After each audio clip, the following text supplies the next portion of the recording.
असफलता व्यक्तित्व के जीवन को निराशा की ओर ले जाती है। अतः आवश्यकता है वे व्यक्ति अपने भीतर की शक्तियों को पहचाने, अपनी क्षमताओं को जाने, अपनी योग्यताओं को पहचाने। जो जो व्यक्ति अपनी क्षमता को पहचानने लगता है, उसके भीतर स्वस्थता के लक्षणों, सुरक्षा, स्फूर्ति और आत्म कल्याण के आत्म मूल्यांकन के भाव प्रदर्शित होने लगते। मिथ्या दृष्टि का परिष्कार। ये जो वर्तमान युग है, ये समस्याओं का युग है। और समस्याएं भी कैसी विचित्र है। भाई भाई से लड़ रहा है, पिता पुत्र की नहीं बनती, मां का बेटे पर, बेटे का मां पर विश्वास नहीं। और इन सब का एक ही कारण है, मिथ्या दृष्टिकोण। जो व्यक्ति केवल अपने आप को सही समझता और दूसरे पर सही ना होने का आरोप लगाता है, उसको आवश्यकता है कि वो अपने व्यवहार को बदले और सत असत का उसे ज्ञान होना चाहिए, सही गलत का उसे ज्ञान होना चाहिए।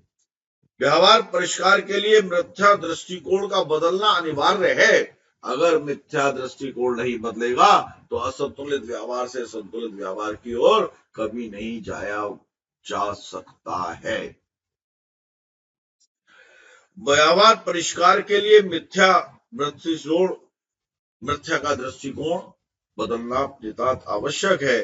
जब तक ये दृष्टिकोण नहीं बदलेगा, व्यक्तित्व के विकास की आशा ही नहीं की जा सकती, अपितु उसका व्यवहार असंतुलित व्यक्तित्व की ओर और ज्यादा ग्रसित होने लगेगा।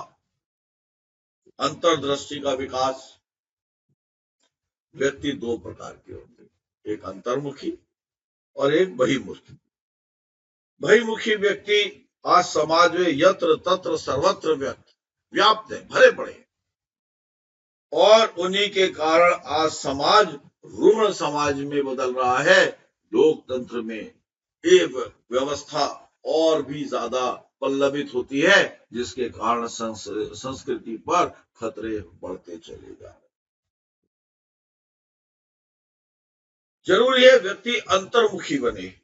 आचार्य प्रमग महाप्रज्ञ जी ने कहा है कि रहे भीतर जिए बाहर, यानी कि अपनी आत्मा के प्रति जागरूक रहे, सजग रहे, उसकी शक्तियों को केंद्रित करें और बाहर जिए, बाहर उसका अनुपालन करें और उसके अनुसार से अपने व्यक्तित्व का निर्माण करें। जो व्यक्ति भीतर रहते हुए बाहर जीता है, अपने अंतस को समझते हुए बाहर के कार्यों को करता है, वह व्यक्ति जीवन की सच्चाइयों को समझता है और वैसा ही कार्य करता है जिससे समाज में शांति, सहिष्णुता, सौहार्द और प्रेम का वातावरण बनता है। अंतर्मुखी चेतना के लिए आवश्यक है अंतर्दृष्टि। अंतर्मुखी चेतना ऐसे जागृत नहीं हो सकती। इसके लिए स्वयं को समझने की, अपने अंदर झांकने की दृष्टि होनी चाहिए। पहले खुद को समझना है, तभी तो बाहर की चीजें समझ में आएंगी। जीवन विज्ञान की सहायता से अंतर्दृष्टि का विकास करके व्यक्ति अपने व्यक्तित्व को ऊंचा बना सकता है, ऊर्ध्वगामी बना सकता है। उसके बाद है तनाव। आजकल और देखा जाए तो प्रत्येक काल में भी एक ज्वलंत समस्या है तनाव, स्ट्रेस, प्रेशर। आज एक छोटे से बालक से लेकर बुजुर्ग तक सभी को तनाव है। किसी को पैसे का, अर्थ का तनाव है, किसी को परिवार का तनाव है, किसी को मानसिक तनाव है, तो किसी को स्वास्थ्य का तनाव है और किसी को सामाजिक तनाव। प्रत्येक व्यक्ति किसी न किसी रूप में तनाव से ग्रसित है।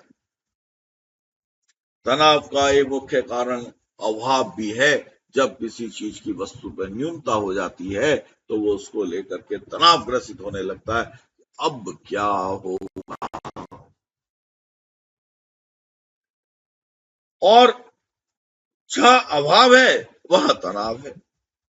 अब वह व्यक्ति सुखी कैसे रह सकता है? वो सुखी जब ही रह सकता है जब वो अभाव में रह करके भी सुख का अनुभव करे। जीवन विज्ञान विद्यार्थी को सिखाता है कि अभाव में भी तनाव मुक्त कैसे रहा जाए। तनाव व्यक्ति की शक्ति को क्षीण करता है, इसलिए तनाव मुक्त जीवन नितांत आवश्यक है। तनाव मुक्त होकर के ही व्यक्ति अपनी अंतस की शक्ति को प्रकट कर सकता है, उसकी क्षमताओं को समझ सकता है और उसकी क्षमताओं के रूप में कार्य करना जारी रख सकता है। तनाव की परिस्थिति में भी जीवन विज्ञान के प्रयोगों से अपने आप को प्रसन्न रह सकता है और यही उस स्वस्थ व्यक्तित्व की पहचान है और उसे जीवन विज्ञान के प्रयोगों द्वारा विकसित किया जा सकता है। अब आता है सर्वांगीण विकास। सर्वांगीण विकास व्यक्तित्व का लक्ष्य है और सर्वांगीण व्यक्तित्व ही तो संतुलित और विकसित व्यक्तित्व है। जीवन विज्ञान के अनुसार व्यक्तित्व विकास के लिए व्यक्तित्व के बौद्धिक, शारीरिक, मानसिक और भावनात्मक 4 विकास के ये मार्ग बताते चले आए हैं। बौद्धिक, शारीरिक, मानसिक और भावात्मक। इन चारों आयामों का विकास अत्यंत आवश्यक है, परंतु वर्तमान शिक्षा प्रणाली में केवल शारीरिक और बौद्धिक विकास पर ध्यान केंद्रित हो रहा है। बौद्धिकता से निसंदेह हमें बहुत अच्छे विशेषज्ञ मिल रहे हैं, जानकार मिल रहे हैं। हर क्षेत्र में चिंतन की, अध्ययन की सीमाएं बहुत आगे चली गई हैं, फिर भी वे व्यक्तित्व के विकास को पूरा नहीं कर पा रही हैं। जीवन विज्ञान एक ऐसा उपक्रम है जो शारीरिक, बौद्धिक, मानसिक और भावनात्मक विकास के सारे आयामों पर ध्यान दिया जाता है और उससे व्यक्ति का सर्वांगीण विकास होता है। वृत्तियों से छुटकारा। प्रत्येक व्यक्ति के जीवन में कुछ ना कुछ अशुभ वृत्तियां होती हैं, जैसे काम, क्रोध, आवेश, अहंकार। ये वृत्तियां जीवन के व्यक्तित्व को विकृत बना देती। इन वृत्तियों का ध्यान अनुप्रेक्षा के प्रयोग से कम किया जा सकता है। इन वृत्तियों को समाप्त भी किया जा सकता है।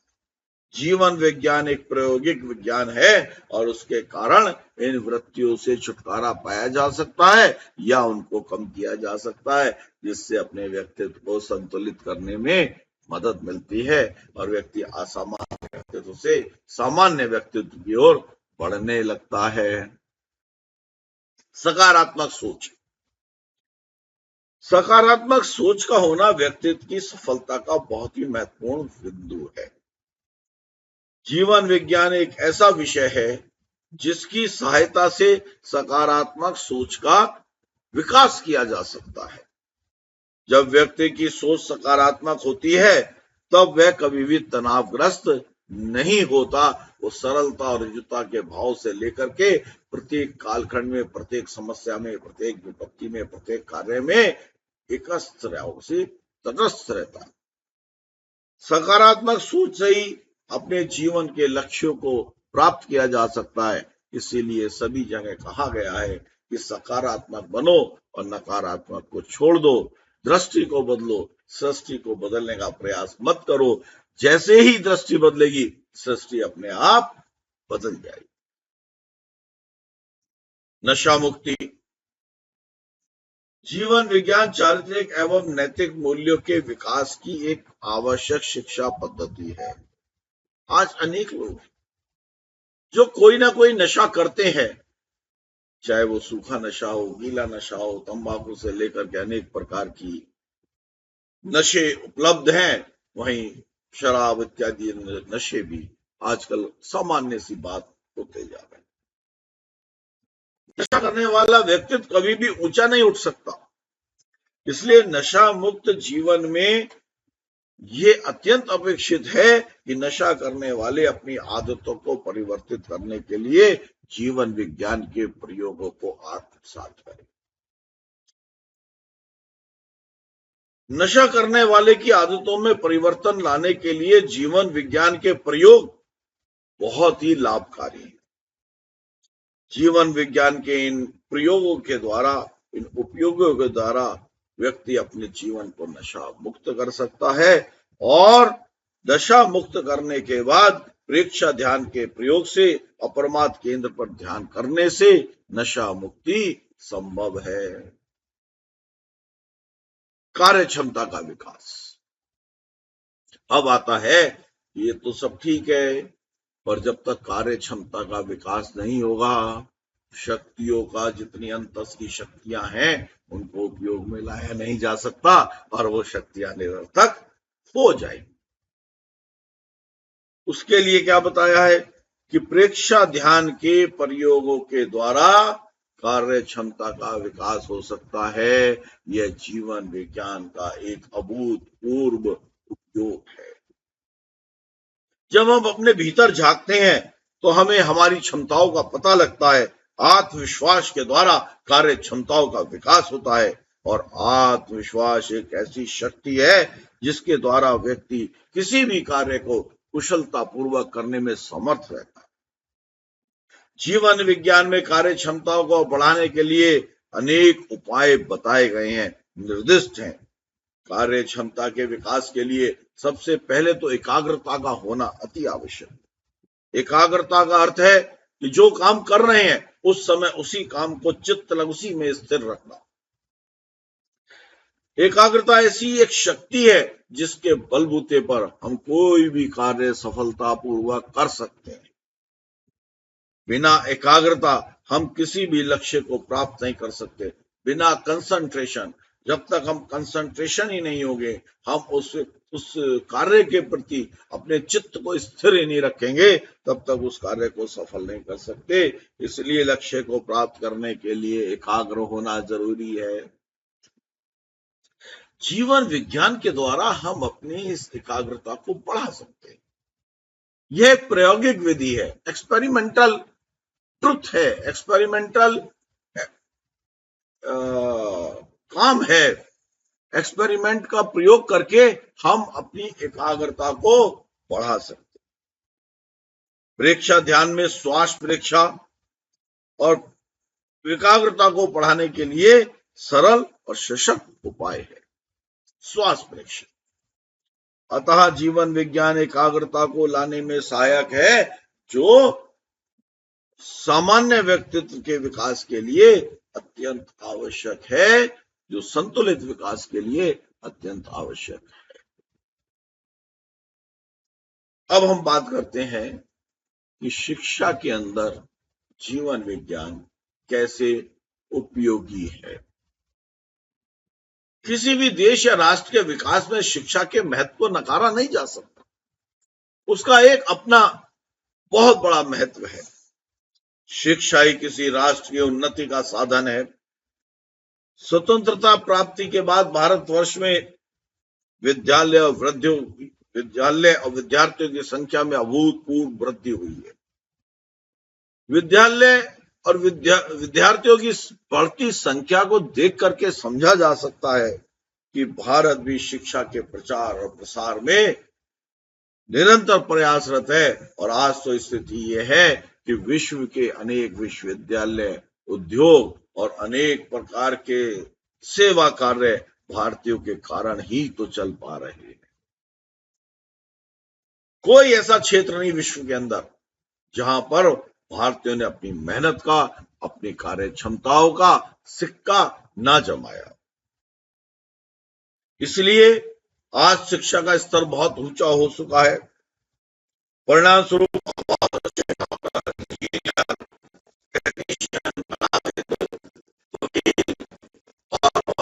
बहुत सारे क्षेत्रों के मैनेजमेंट, इनके व्यक्तित्व तैयार हुए हैं, इनके विशेषज्ञ तैयार हुए हैं, जो पूरे विश्व को अपनी बुद्धिता क्षमता से, अपने ज्ञान से आलोकित कर रहे हैं, प्रकाशित कर रहे हैं, काम कर रहे हैं। शिक्षा विकास का अपरिहार्य अंग है। अंधविश्वासों, सामाजिक रूढ़ियों, अनुचित मान्यताओं के परिष्कार के माध्यम से ही शिक्षा है आचार्य महाप्रज्ञ ने अपने शब्दों में जीवनगत विकृतियों के परिष्कार का माध्यम भी शिक्षा ही बताया है कि जो विकृतियां मनुष्य के अंदर विद्यमान है उनको शिक्षा के द्वारा ही तो दूर किया जा सकता है, ऐसा आचार्य श्री ने कहा है। वर्तमान शिक्षा में इस ओर इतना ध्यान नहीं दिया जा रहा, इसलिए विद्वान तो अनेकों तैयार हो रहे हैं, विशेषज्ञ तो बहुत तैयार हो रहे हैं, परंतु उनमें दायित्व बोध, दूसरों के प्रति करुणा, संवेदनशीलता, प्रतिकूलताओं में सम रहना, सहिष्णुता, अनुशासन आदि मूल्यों का विकास नहीं हो पाया है। शिक्षा तभी सुशिक्षा हो सकती है जब वह आजीविका और बौद्धिक ज्ञान के साथ साथ पारंपरिकता को दक्षता लाए। एक बालक के जीवन निर्माण में शिक्षा का बहुत बड़ा हाथ रहता है। शिक्षा में ही ऐसी शक्ति है जो बालक के भीतर संस्कारों का बीज बपन कर सकती है। इसीलिए आज शिक्षा जगत में भी जागृति आवश्यक है। आचार्य महाप्रज्ञ जी के अनुसार मनुष्य का संपूर्ण जीवन उसके प्राण, शरीर, श्वास, मन, भाव, कर्म और चित्त का योग, इन सबके योग से ही तो जीवन बनता है। सम्यक रूप से जीवन निर्वाह करने के लिए जीवन के इन सातों तत्वों की चर्चा करना अत्यंत आवश्यक है। परंतु वर्तमान शिक्षा में केवल शरीर और शरीर के पोषण के लिए भोजन पर ध्यान दिया जाता है और शिक्षा का यही चिंतन, यही उद्देश्य विद्यार्थी के जीवन के साथ न्याय नहीं कर पाता और विद्यार्थी वर्तमान शिक्षा को ग्रहण करके एक बड़ा आदमी तो बनता है, पैसे भी कमा लेता है, परंतु प्रतिकूल परिस्थितियों का छोटा सा भी झटका उसे निराशा यानी कि डिप्रेशन और कुंठा यानी कि फ्रस्ट्रेशन के द्वार पर लाकर खड़ा देता है। वो खुद के लिए भी अनुपयोगी होने लगता है, परिवार के लिए अनुपयोगी होने लगता है और समाज के लिए भी अनुपयोगी होता है और भीतर से टूटने लगता है। यानी कि संपूर्ण ज्ञान पाकर भी, एक विशेषज्ञ होकर भी उसका व्यक्तित्व एक संतुलित व्यक्तित्व के रूप में परिवर्तित नहीं हो पाता, वो असंतुलता की ओर बढ़ने लगता है। और ऐसी स्थितियों में देखा गया है कि ऐसे पढ़े लिखे व्यक्ति, ऐसे बुद्धिमान व्यक्ति, ऐसे एलीट क्लास से आने वाले व्यक्ति आत्मघात तक कर लेते हैं, आत्महत्या भी कर पाते हैं। आज शिक्षा के क्षेत्र में ऐसे उपक्रमों की आवश्यकता है जिनकी सहायता से विद्यार्थी का सर्वांगीण विकास हो सके, वह किसी भी परिस्थिति में अपना समायोजन कर सके। ऐसे उपक्रमों की आवश्यकता है जो विद्यार्थी के साथ साथ शिष्य को भी संतुलित विकास कर सके। जीवन विज्ञान एक ऐसा ही उपक्रम है जो शिक्षक और विद्यार्थी दोनों के संतुलित विकास का कार्य करता है, उसकी ओर ध्यान देता है। अब शिक्षा में जीवन विज्ञान की उपयोगिता क्या है, किस प्रकार से हम जो ये शरीर के पोषण और शरीर के विकास के कारण ही की ओर हम बढ़ते रहते हैं, बुद्धि को तेज करने में लगे रहते हैं, अन्य चित्त भाव ये प्राण हैं इनको छोड़ देते हैं। इसके लिए जीवन विज्ञान के प्रयोगों की कैसी आवश्यकता है। तो शिक्षा के क्षेत्र में ऐसे कार्यों की आवश्यकता है जिनकी सहायता से विद्यार्थी का सर्वांगीण विकास हो सके, वह किसी भी परिस्थिति में अपना समायोजन कर सके, चाहे अनुकूल हो चाहे प्रतिकूल हो। ऐसे उपक्रमों की आवश्यकता है जो विद्यार्थी के साथ साथ शिक्षकों का भी संतुलित विकास कर सके। अगर शिक्षक का ही व्यवहार और व्यक्तित्व संतुलित नहीं होगा तो विद्यार्थी का भी कभी भी नहीं हो सकता। जीवन विज्ञान एक ऐसा उपक्रम है जिसके द्वारा शिक्षक और विद्यार्थी दोनों के जीवन का, दोनों के व्यक्तित्व का संतुलित विकास हो सकता है। तो इस प्रकार हम देखते हैं कि शिक्षा में जीवन विज्ञान की अपार उपयोगिता है। जीवन विज्ञान भारतीय जनजीवन की आवश्यकताओं, आधुनिक वैज्ञानिक पद्धति, जीवन मूल्यों व सांस्कृतिक परंपरा के अनुरूप शिक्षा में परिवर्तन को चिर अभिलाषा के रूप में शिक्षा के क्षेत्र में प्रतिष्ठित हुआ है। इसका आधारभूत कारण है कि भाव परिवर्तन द्वारा व्यक्तित्व का निर्माण। भाव एक बहुत महत्वपूर्ण अवयव है। भाव परिवर्तन जीवन विज्ञान का मुख्य आधार है। निषेधात्मक भावों की जगह विध्यात्मक भाव को चरित्र का अंग बनाकर, बुरी आदतों को मिटाकर, बुरी सोचों को मिटाकर अच्छी आदतों का निर्माण करना, शारीरिक, मानसिक, भावनात्मक तनावों से मुक्त रहकर स्वस्थ जीवन जीना, अपनी शैली और कुशलता को बढ़ाना, ये सब ऐसे विषय हैं जिनको आज का विद्यार्थी ग्रहण नहीं कर पाता, वो उससे अछूता है। इसलिए इनका प्रशिक्षण देना जीवन विज्ञान का कार्य है। जीवन विज्ञान की शिक्षा के क्षेत्र में उपयोगिताओं को ही हम निम्न बिंदुओं को या कुछ बिंदुओं को ठीक प्रकार से समझ सकते हैं। अनुशासन का विकास। अनुशासन का सीधा सा एक ही अर्थ है और वो है नियंत्रण। नियंत्रण दो प्रकार से होता है, एक परानुशासन और एक दूसरों के द्वारा किए जाने वाला अनुशासन, जो कि किसी अधिकारी के द्वारा, किसी बड़े के द्वारा, परिवार के बुजुर्ग के द्वारा किया जाता है। ये परानुशासन होता है, यानी कि पराये के द्वारा किया जाने वाला अनुशासन या नियंत्रण। दूसरा होता है स्वानुशासन, जहां व्यक्ति अपने ऊपर अनुशासन लगाता है, अपनी क्रियाओं पर, अपनी सोच पर, अपनी बुद्धि पर, अपनी पूर्णता पर, अपनी जीवनचर्या पर अनुशासन लगाता है। ऐसा व्यक्ति स्वयं पर अनुशासन करना नहीं चाहता जब तक दूसरे अनुशासन उसका करे।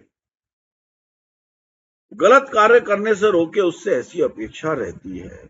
इस संदर्भ में शिक्षकों के द्वारा विद्यार्थियों पर किया जाने वाला नियंत्रण अनुशासन है।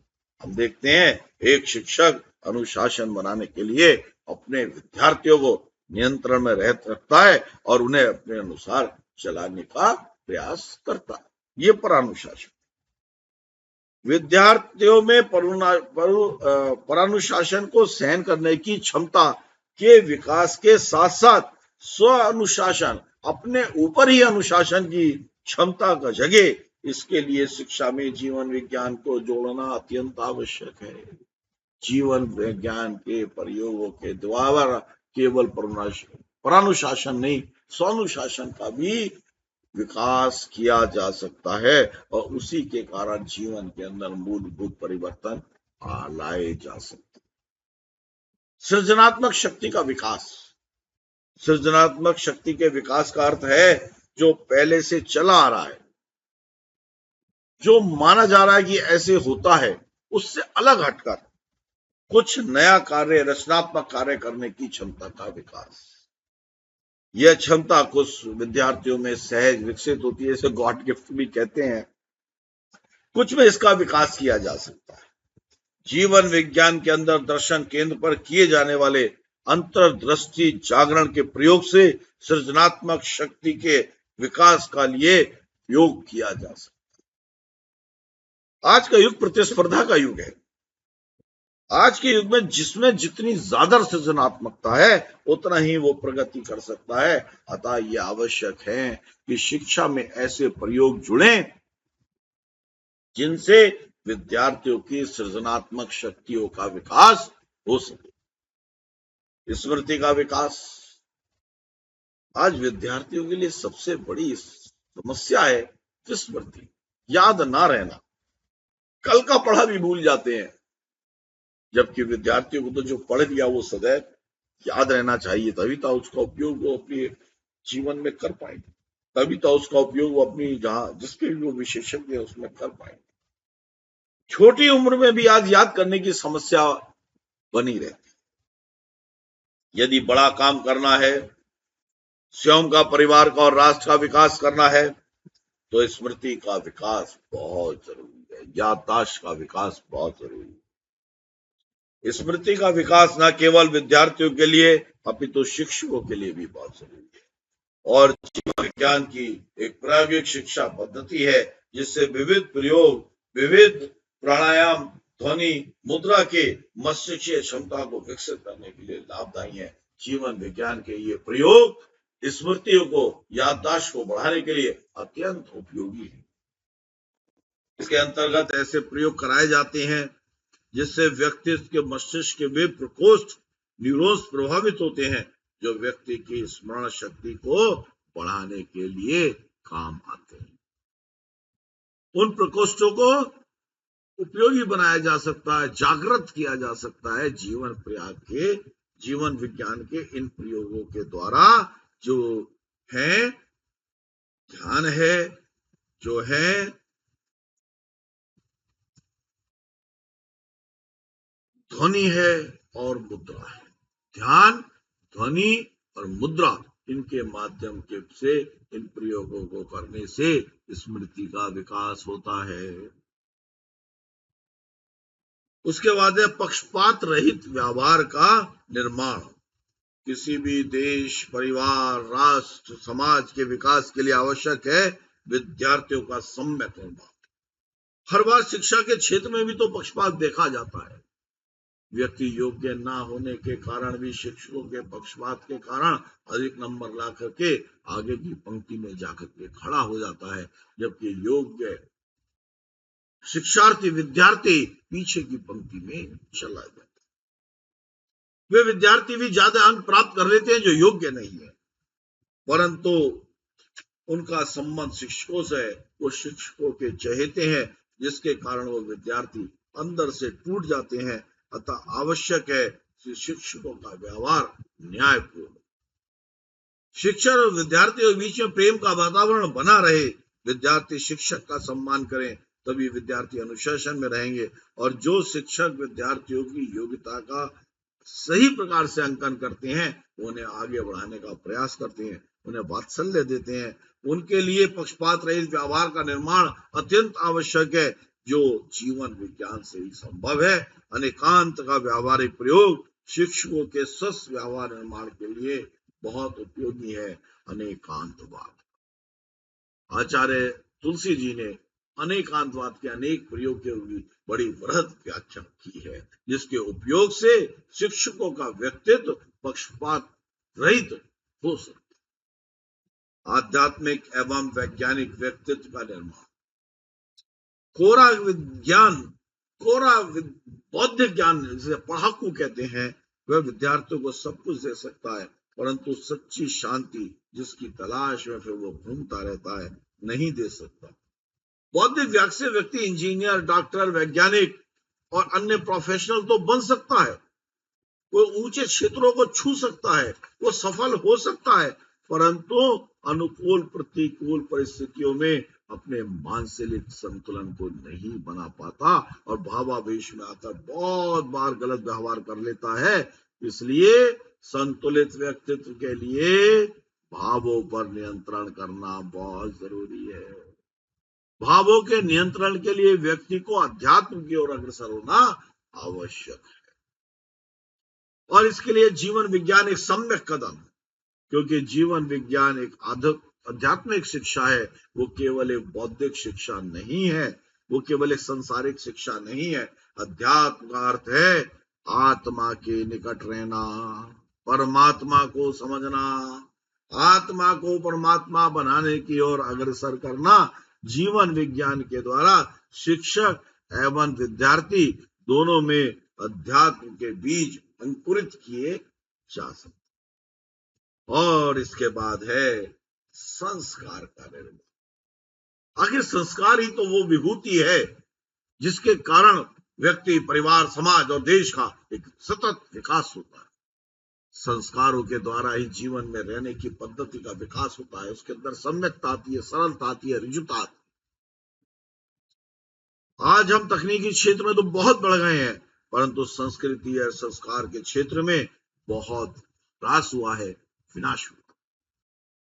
प्रत्येक बच्चे के माता पिता चाहते हैं कि उसका बच्चा संस्कारित हो, अनुशासन प्रिय हो, पर वो उसे वैसी शिक्षा प्रदान नहीं कर पा रहे। बच्चों की उछलता, अनुशासनहीनता, परिवार के प्रति उपेक्षा, परिवार के लोगों की बातों को ना मानना, अपनी मनमर्जी चलाना, उद्दंडता दिन पर दिन बढ़ती जा रही। और इसका सबसे बड़ा कारण शिक्षा का सम्यक उपयोग ना किया जाना। प्रत्येक राष्ट्र के जीवन में प्राथमिक शिक्षा का सबसे ज्यादा महत्व है। एक बीज को बोने के बाद किस प्रकार के संचरित, किस प्रकार से उसका ध्यान रखा जाना चाहिए, तभी वो बीज वट वृक्ष बन सकता है, वरना वो बीज पहले से ही खराब हो जाएगा। क्योंकि शिक्षा ही बालक के व्यक्तित्व निर्माण करने में सक्षम है। यह एक सम्यक साधन है। एक समय था जब भारतवर्ष शिक्षा के क्षेत्र में अग्रणी था। पूरे विश्व के लोग भारत के नालंदा जैसे विश्वविद्यालयों में शिक्षा के अध्ययन के लिए आते थे, जहां लौकिक शिक्षा के साथ साथ परालौकिक शिक्षा का समन्वय करके संपूर्ण विकास के ऊपर ध्यान दिया जाता था और व्यक्तित्व और चरित्र का निर्माण होता। शैन्य शिक्षा पद्धतियों में परिवर्तन और हिरास होने के कारण, शिक्षा को केवल रोजगार से जोड़ देने के कारण,